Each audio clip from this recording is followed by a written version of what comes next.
여러분, 지금 2026년에도 북괴는 계속해서 전쟁 시 사용할 땅굴을 파고 있을지도 모릅니다. 그래서 어디에선가 또 발견될지도 모르는 땅굴에 대하여 가상 시나리오를 만들었습니다. 들으시 전에 구독과 좋아요 부탁드립니다. 영상 제작에 큰 힘이 됩니다. 일부 땅속의 신호 프롤로그 2026년 10월 서부전선 최전방 밤은 언제나 그곳에서 다른 얼굴을 하고 있었다. 서울에서 불과 47km 북쪽 임진강 이북의 능선 위에 박힌 GP12 초소 도시의 밤이 네온과 소음으로 반짝이는 동안 이곳의 밤은 침묵과 어둠으로만 채워져 있었다. 가끔 바람이 철조망을 타고 넘어올 때 내는 낮은 금소금이 전부였다. 별조차 구름에 가려진 10월의 초순 달이 없는 밤이었다. 초소 지하 3층 지진파 정밀 감시실 형광등 불빛 아래 20여 개의 모니터가 쉼없이 깜빡이고 있었다. 벽 한쪽에는 서부전선 축선 전체를 표시한 대형 지형도가 붙어 있었고 그 위에는 수십 대의 붉은 핀들이 꽂혀 있었다. 각각의 핀 아래에는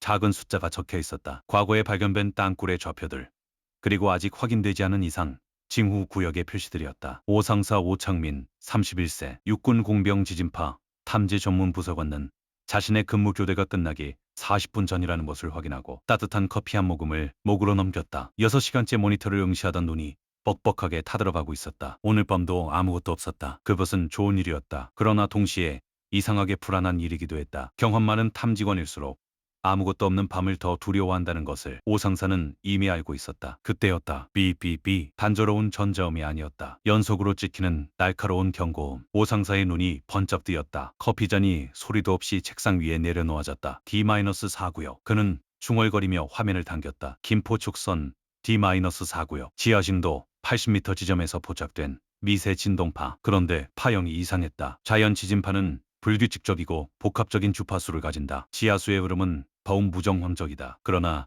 지금 화면에 나타난 파형은 달랐다. 2.3초 간격으로 반복되는 소름 끼칠 만큼 규칙적인 진동. 마치 누군가가 아주 깊은 곳에서 빵치질을 하고 있는 것처럼. 중대장님, 오상사의 목소리가 가늘게 갈라졌다. 평소와 다른 음색이었다. 야간 당직 중대장 박대위가 인접 통제실에서 뛰어들어왔다. 32살의 공병장교.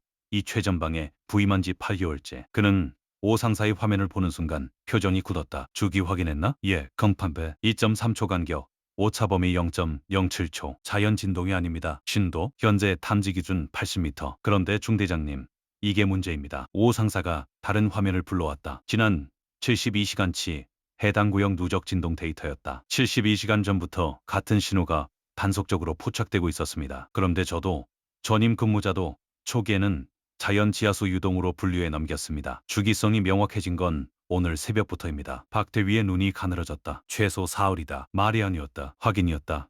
예, 작업 시간대는 집중되는 것이 새벽 1시부터 4시 사이입니다. 달이 없거나 구름이 짙은 날 밤에만 신호가 강해집니다. 박대위는 말없이 지형도를 바라봤다. D사구역, 민간인 출입 통제 구역 내 야산 계곡, 북쪽 능선 너머는 비무장지대였다. 그는 손가락으로 선을 그었다. 신호 발생 지점에서 남쪽으로 연장하면 그 방향은 정확히 서울 북부 도심을 향하고 있었다. 보고 올린다. 즉각 비트 가동해. 제한잠 비트의 눈. 새벽 3시 22분. 비밀 감시 초소 비트 요원 3년이 완전 무장을 갖추고 GP 후방 게이트를 빠져나갔다. 야간 투시경 마운트가 달린 헬멧.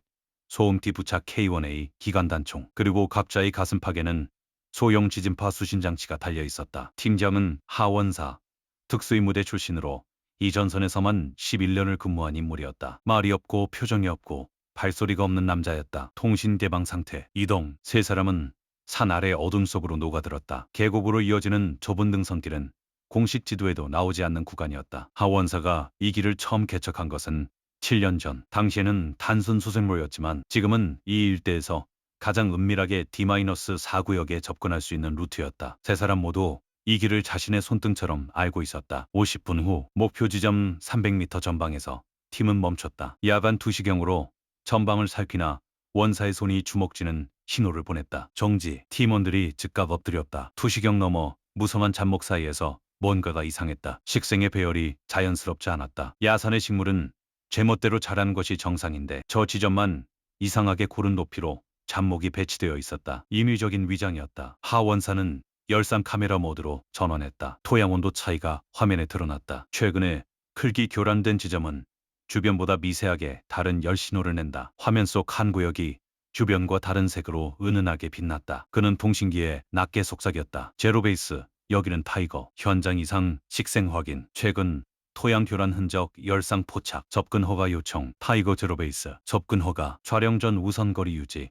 주변 정찰 실시. 팀은 반원을 그리며 해당 지점을 우회했다. 거리 100m, 70m, 50m. 가까워질수록 더 많은 것들이 보였다. 잡목 아래에 깔린 위장망. 그물에 꽂혀있는 나뭇가지들은 주변 식물과 같은 종류였다. 근처에서 자란 것이 아니라 다른 곳에서 꺾어와 심어놓은 것들이었다. 그리고 위장망 언저리로 내다 버린 듯한 흙과 암석 조각들. 화강암이었다. 이 일대의 지층과 동일한 성분의 안반이었다. 버력이었다. 버력은 땅굴 속에서 나오는 돌을 말하는 것이다. 굴착 작업에서 나오는 부산물. 하원사의 눈이 가늘어졌다. 손이 천천히 통신기를 향했다. 제로베이스. 버력 확인. 반복. 버력 확인. 이건 땅굴이다. 감시실 안에서 박대위의 얼굴이 하얗게 질렸다. 제드장 사흘 전부터 온 신호. 새벽 5시 GP 지휘 통제실에 비상이 걸렸다. 대대장 전화선이 연결되었고 이어서 여단 상황실, 군단 지투정보 참모로 보고선이 차례로 올라갔다. 현장에서 촬영된 버력 사진과 지진파 분석 데이터가 보안망을 통해 상급 부대로 전송되었다. 군단 지휘 황준자는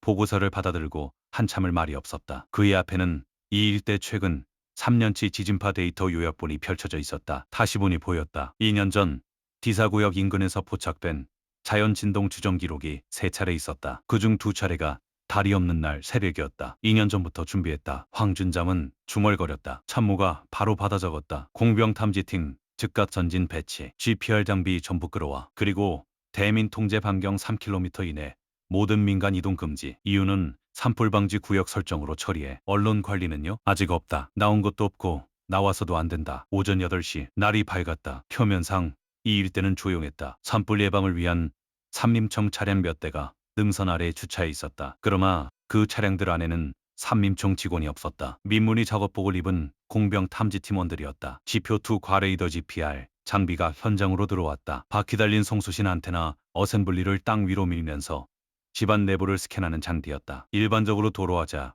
점검이나 매설물 탐지에 쓰이지만 이 팀의 GPR은 민간용보다 투과 심도가 3배 이상 깊었다. 탐지팀장 정소령이 첫 번째 스캔 라인을 지시했다. 위장막 경계 10m 북쪽에서 시작. 동서방향으로 5m 간격 평행 스캔. 장비가 천천히 움직이기 시작했다. 모니터에 파형이 흘렀다. 균일한 화감한 반사파. 아무것도 없었다. 두 번째 라인도 마찬가지였다. 세 번째 라인에서 파형이 꺾였다. 멈춰. 정소령이 화면에 달라붙었다. 심도 약 75m. 반사파가 꺾이는 지점 아래로 푸른색 공동신호가 나타났다. 레이더 에너지가 반사되지 않고 투과해버리는 빈 공간. 안반 사이의 텅 빈 통로. 다음 라인. 같은 위치에서 또 공동신호가 나왔다. 다음 라인.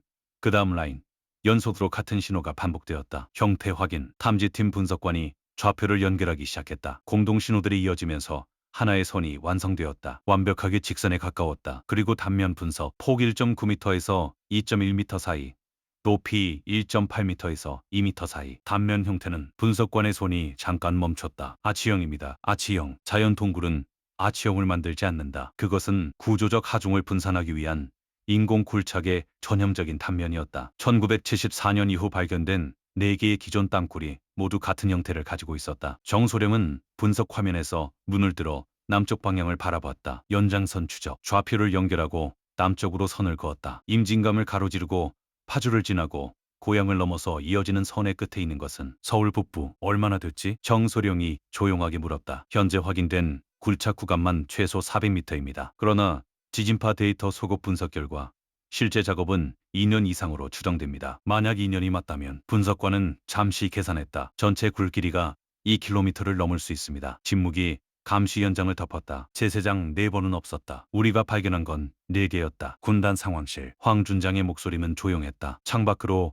아침 햇살이 들어오고 있었지만 실내는 서늘했다. 1974년 연천 1땅굴, 1975년 철원 2땅굴, 1978년 파주 3땅굴, 1990년 양구 4땅굴, 이후 35년 아무것도 없었다. 그는 지형도 위의 디사구역을 손가락으로 짚었다. 그들이 포기한 게 아니었다. 배웠던 거다. 참모들 사이에 무거운 공기가 흘렀다. 기존의 4개 땅굴은 모두 일정한 공통점이 있었다. 심도가 비교적 얕았다. 가장 깊은 사땅굴도 145m였다. 굴착 소음이 지면 위로 새어나오는 구간이 있었다. 버력 처리가 불완전했다. 그리고 무엇보다 축선이 너무 직선적이었다. 그러나 이번 것은 달랐다. 신도 75에서 80m로 일정하게 유지되는 굴, 작업시간을 달이 없는 밤으로만 한정하여 위성 감시를 회피, 버력을 야산 깊은 계곡에 소량씩 분산하여 투기, 그리고 GPR 스캔 결과 확인된 굴의 방향, 직선이 아니라 지하 안반 구조를 따라 완만하게 우회하는 형태였다. 마치 수십 년간 발견된 땅굴들의 약점을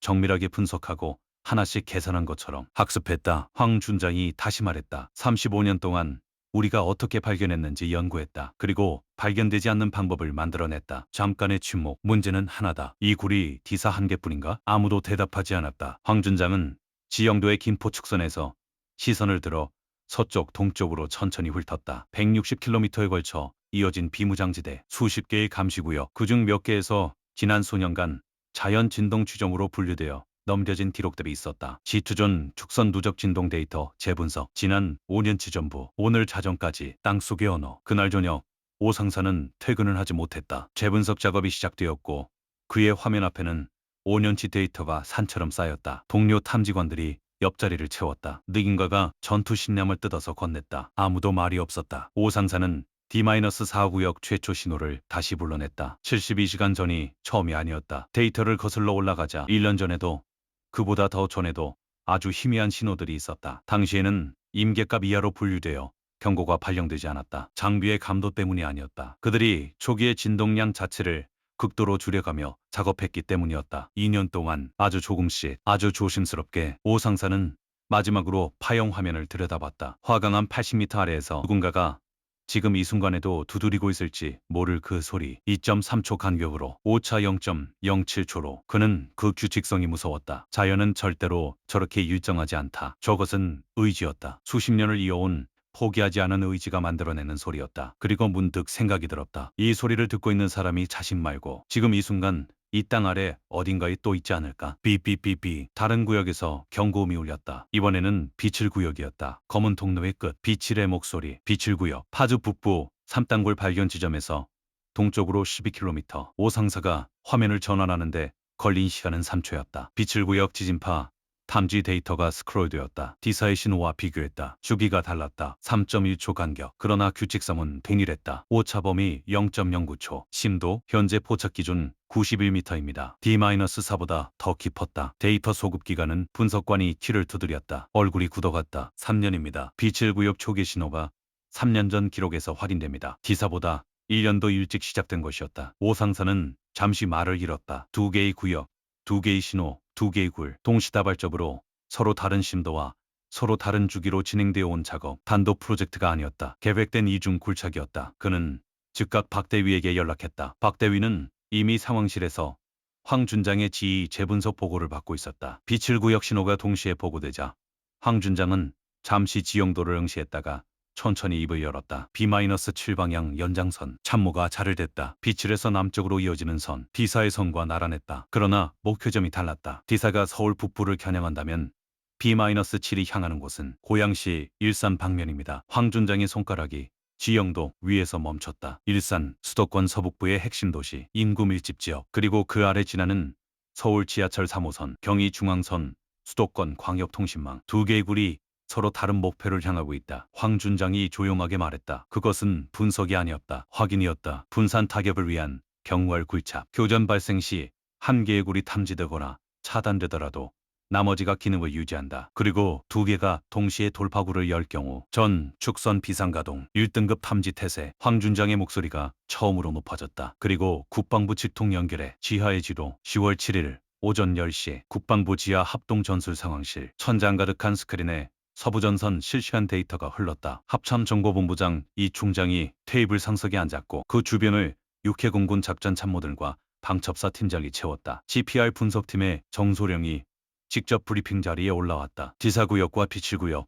두 개 굴 모두 확인된 굴착 구간 기준 각각 380m, 290m입니다. 그러나 두 굴 모두 현재 탐지 가능 구간이 한계를 가지고 있습니다. GPR 투과심도 한계로 인해 입구 방향, 즉 북쪽 구간은 탐지가 불가합니다. 실제 굴의 총 연장은 훨씬 길 것으로 판단됩니다. 이 중장이 물었다. 최대 지정치는 D사 기준 지진파 시작 지점과 현재 탐지 지점의 거리를 역산하면 최대 총연장 3km에서 3.5km입니다. 비칠은 3년치 데이터를 기준으로 최대 4km 전후 실내가 조용해졌다. 4km. 그것은 비무장지대의 남방 한계선을 완전히 통과하고도 남는 거리였다. 기존에 발견된 4개의 땅굴 중 가장 길었던 3땅굴의 연장이 1.7km였다. 그 2배가 넘는 길이. 현재 굴 안에 사람이 있을 가능성은? 방첩사 팀장 최 대령이 물었다. GPR로는 내부 활동체를 탐지하지 못합니다. 다만 진동신호는 오늘 새벽에도 D사에서 확인되었습니다. 작업이 현재 진행형입니다. 즉,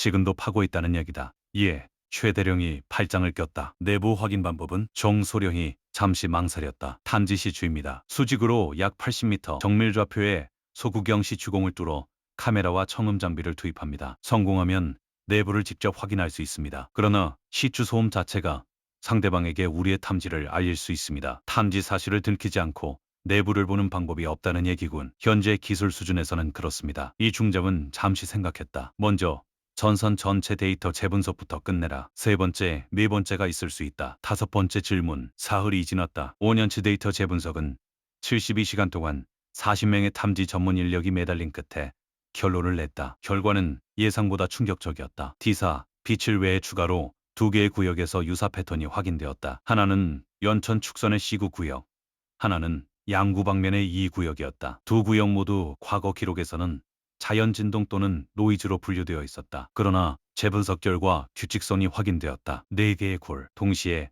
서로 다른 심도와 방향으로 서부전선 전체 축선에 분산되어 이건 단기 계획이 아니다. 황 준장이 보고서를 내려놓으며 말했다. 최소 3년, 길게는 5년 이상 준비한 것이다. 우리가 4개의 땅굴을 막은 이후 그들은 새로운 교리를 만들었다. 동시다축, 분산 굴착, 하나가 발각되어도 나머지가 기능을 유지하고 발각된 하나가 교란 역할을 하는 동안 나머지가 목표에 도달한다. 참모들 사이에서 아무도 이의를 제기하지 않았다. 그렇다면 우리가 지금 발견한 4개가 전부인가? 황 준장이 천천히 시선을 돌렸다. 아니면 우리가 찾지 못한 5번째가 혹은 그 이상이 이미 더 깊은 곳에서 진행 중인가? 그것은 이 방에 있는 누구도 대답할 수 없는 질문이었다. 대답하려면 160km 전선 지하 80m 이상을 전부 스캔해야 했다. 현재의 기술로는 불가능한 일이었다. 지금 당장 우리가 할 수 있는 것은? 방첩사 팀장 최대령이 말했다. 확인된 4개 굴에 대한 대응이다. 그러나 대응 방식이 문제입니다. 선택의 무게. 3가지 선택지가 테이블 위에 올라왔다. 첫 번째는 즉각 차단. 확인된 굴 상부에 수직 시추공을 뚫어 고압 시멘트를 주입. 굴 내부를 충전하는 방식이었다. 가장 신속하고 확실한 방법. 그러나 작업 소음이 크고 굴 안에 현재 인원이 있다면 그들에게 발각 사실을 즉각 알리는 결과가 된다. 두 번째는 감시 지속. 굴을 그대로 두고 추가 탐지를 통해 굴의 전체 경로를 파악한 후 결정적 시점에 대응한다. 굴의 끝이 어디인지 그리고 굴 안에 무엇이 있는지 확인할 수 있다. 그러나 그 사이에도 굴은 계속 전진한다. 세 번째는 여기용. 굴을 막는 대신 내부의 감청 장비와 센서를 투입하여 상대방의 움직임을 역으로 추적한다. 가장 많은 정보를 얻을 수 있는 방법. 그러나 시추 없이 내부에 접근하는 방법이 현재로서는 없었다. 이 중잡은 오랫동안 테이블 위에 지도를 내려다봤다. 감시 지속을 기본으로 한다. 72시간 더 탐지 데이터를 수집하면서 굴의 전체 연장과 방향을 최대한 정밀하게 확인한다. 동시에 차단 준비팀을 현장에 전진 배치. 진동 신호가 임계거리에 도달하거나 지상에서 2, 3 동향이 포착되는 즉시 차단 작전으로 전환한다. 임계거리 기준은요? 남방 한계선 이남 500m. 모두가 알고 있었다. D사굴의 현재 탐지된 끝이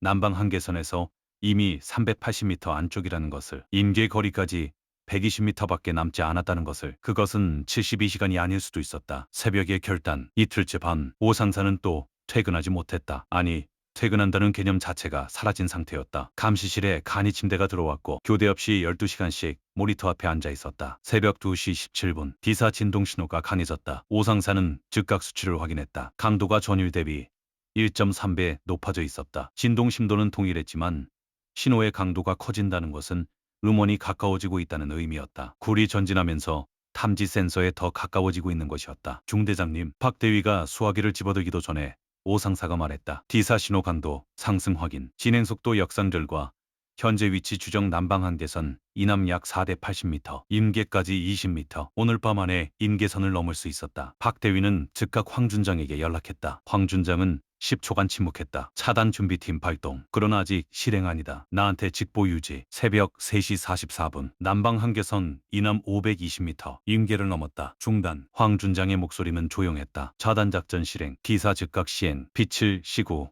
이는 D사 작전 개시와 동시에 30분 간격으로 순차 실행. 전화가 끊겼다. 오상사는 모니터를 바라봤다. D사 무역 진동 신호가 여전히 2.3초 간격으로 깜빡이고 있었다. 저 아래 80m 아래에서 지금 이 순간에도 누군가가 화강암을 깨고 있었다. 그는 깊게 숨을 들이마셨다. 차단. 새벽 4시. 현장에 도착한 공병 차단팀은 사전에 정밀 좌표를 확정해둔 세 지점에 수직 시추기를 거치했다. 전동드릴 소음을 최소화하기 위한 소음 차폐막이 설치되었다. 지상에는 무장경계 병력이 전방위 배치되어 있었다. 시추가 시작되었다. 단단한 화강암 안반을 뚫는 소음이 저음으로 땅으로 이었다. 차폐막이 소음을 잡아줬지만 지하에 전달되는 진동까지는 막을 수 없었다. 저 아래 80m 지점에서 굴을 파고 있는 누군가가 지금 이 진동을 느낄 것이었다. 시추공 1번 완료. 깊이 82m. 시추공 2번 완료. 깊이 79m. 시추공 3번 완료. 깊이 81m. 신호 확인. 소형 카메라가 시추공 1번에 투입되었다. 모니터에 영상이 흘렀다. 화강암 면이 지나가고 그리고 화면이 어두워지더니 아래로 텅 빈 공간이 나타났다. 카메라가 공동 안으로 떨어졌다. 굴 내부였다. 폭 2m, 아치형 천장, 콘크리트로 보강된 굴벽, 그리고 바닥에 레일 흔적이 보였다. 광차는 반기류였다. 버력을 실어 나르기 위한 소형 트럭 레일. 아무도 없었다. 차단 팀원들이 숨을 내쉬었다. 굴 내에 인원 없음 확인. 고압 충전 준비. 시멘트 주입 펌프가 작동을 시작했다. 3개의 시추공을 통해 고압 시멘트가 굴 내부로 흘러들었다. 아치형 굴을 채우는데 시간이 걸렸다. 굴의 연장이 길수록 더 많은 시멘트가 들어갔다. 새벽 6시가 넘어서야 충전 완료 신호가 떨어졌다. D사 차단 완료. 같은 시각 B7, C9, 이 구역에서도 순차적으로 차단 작전이 진행되었다. 날이 완전히 밝아올 무렵 4개의 굴 모두 충전이 완료되었다. 감시실 안에서 오 상사는 D사 구역 진동 신호 화면을 바라봤다. 신호가 사라졌다. 시멘트가 굴을 채우고